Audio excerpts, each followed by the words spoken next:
Hello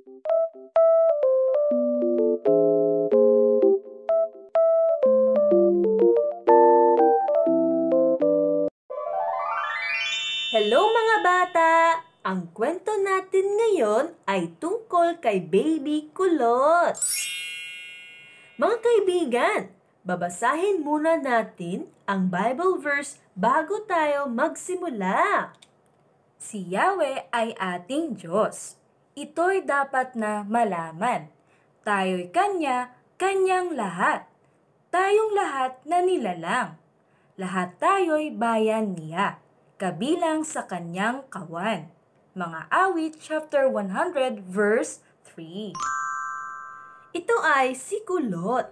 Siya ay isang maliit, cute, malambot at mabait na baby tupa. Pumunta ang buong pamilya para kumain ng buffet. Yehey!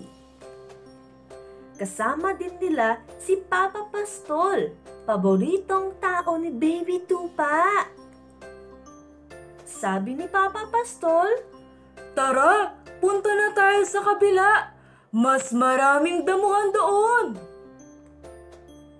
Pero sabi ni Baby Kulot, Wait lang po.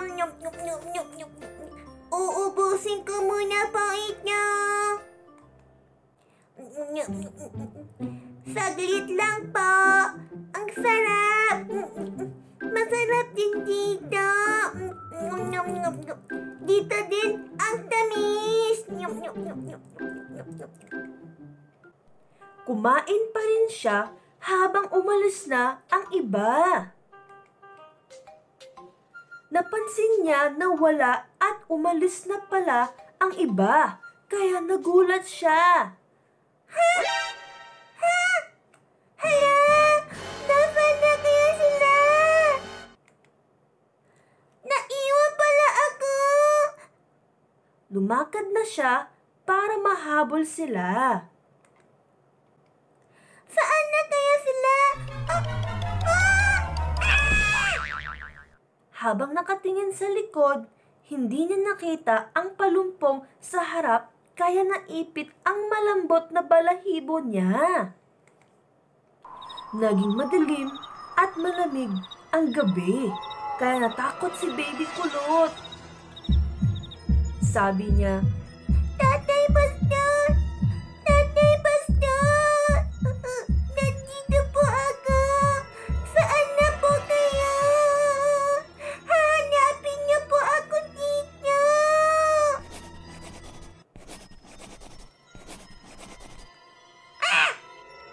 may narinig siyang kaluskos sa likod. Ow! Ow! Narinig niya ang alulong ng lobo. Natakot si Kulot at umiyak siya. Papa! Sana po kayo, Papa! Dapat pala ako nakinig kay Papa, Pastor, at sumunod sa kanya! Kulot! Kulot! Dumating si Papa Pastor para hanapin si Baby Kulot. Kulot! Nasaan ka na, Kulot? Ha? Papa? Papa Pastor! Boses to ni Papa Pastor! Ligtas niya ako! Umiyak si Baby Kulot. Papa! Me! Nandito po ako, Papa! Me! Kulot! Nandito ka pala! Hinanap kita ng buong araw! Nasaktan ka ba? Okay ka lang ba, Kulot? Hinahanap ni Papa Pastor kung may sakit o sugat si Baby Kulot. Napapawisan at nadumihan ang damit ng pastol habang tinatanggal niya si Kulot. Nakita to ni Baby Kulot at umiyak siya. Sorry po, Papa Pastor! Dahil hindi ako nakinig at sumunod sa inyo!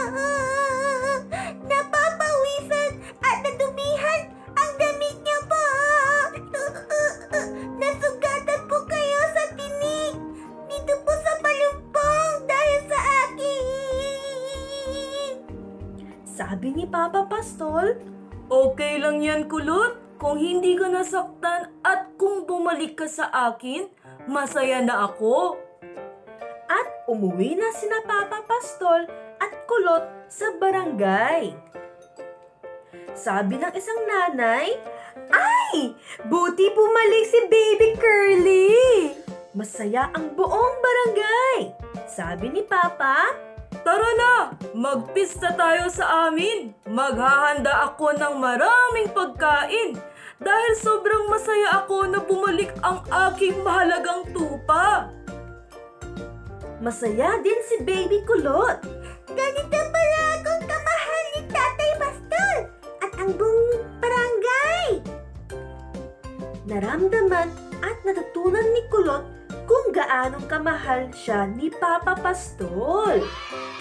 At umuwi na si Kulot sa bahay at natulog na siya. Ang buong barangay ay masaya dahil nahanap si Kulot. Parang si Kulot, tayo din ay nawawala sa maling daan kapag lumayo tayo sa Diyos. Pero may naghahanap sa atin. Parang ang pastol. Alam nyo ba kung sino yon? Tama! Ito ay si Jesu Cristo. Very good! Parang si Kulot na naiwan dahil sa masarap na damo. Kung lumayo tayo sa Diyos at sumunod sa masayang gawain sa mundo, kapag lumipas ng oras, masasaktan, malungkot, matakot tayo. Pero, huwag kayong mag-alala dahil kung gusto niyong bumalik kay Jesus, pupunta siya sa atin. Paano? Magdasal kayo na, Panginoon, patawarin niyo po ang aking mga kasalanan. Gusto ko pong maging mabuting anak ng Diyos. At kung binuksan nyo ang iyong puso kay Papa Jesus, pupunta siya sa atin.